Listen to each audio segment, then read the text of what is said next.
नागपूर कशाला प्रसिद्ध आहे? कोण म्हणा टरबुजामुळं? हा झाला मुख्यमंत्री तर राहू द्या बिचाराला, कशाला त्याला तरी चिडवितात. लक्षात ठेवा, नागपूर कशाला प्रसिद्ध आहे?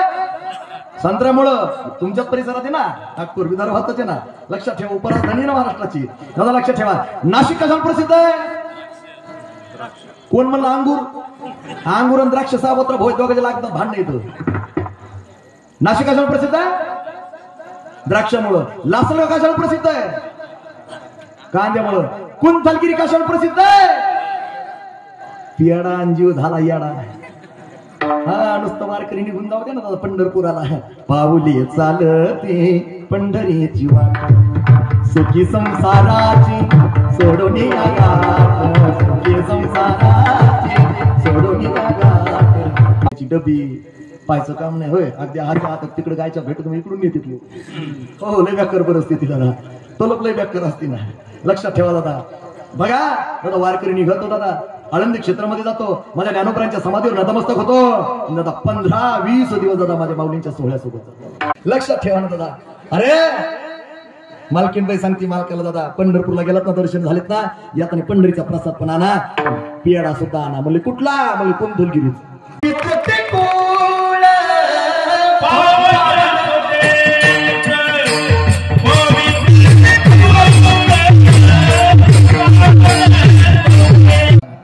थोडं लक्षात ठेवा दादा. कर्म ज्ञान आणि उपासना, योग मार्गाचं ज्ञान दिलं, कर्म मार्गाचं ज्ञान दिलं, उपासना मार्गाचं ज्ञान दिलं. दादा लक्षात ठेवा दादा, असे संत दुर्मिळ आहेत दादा. त्यांची परंपरा बघा किती सुंदर आहे. दत्त विठ्ठल महाराज संत आपल्या घरी आले पाहिजे, देव आपल्या घरी आला पाहिजे का आपण त्यांच्या घरी गेलो पाहिजे? ऐका दादा, संत आपल्या घरी आले पाहिजे, देव आपल्या घरी आला पाहिजे का आपण त्यांच्या घरी गेलो पाहिजे? तर संत देव आपल्या घरी आले पाहिजे. देव घराला. ऐका ना दादा, बघा साधू संत आपल्या घरी आले पाहिजे. दादा तुमच्या विदर्भाचं खूप मोठं भाग्य दादा. दादा संत श्रेष्ठ गजानन महाराज स्वतः तुमच्या घरी आले.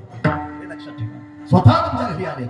बघा तुम्ही दादा, अन्न हे पूर्ण ब्रह्म. दादा बघा तुम्ही दादा, कोण आहेत? बंकटलाल अग्रवाल. त्यांना सर्वप्रथम दर्शन दादा गजानन महाराजांनी शेगावला दिलं. बघा तुम्ही दादा, एका मठाच्या पुढे गजानन महाराज एका असणाऱ्या त्या ठिकाणी पत्रावळीमध्ये वृष्टीशी तो खात होते.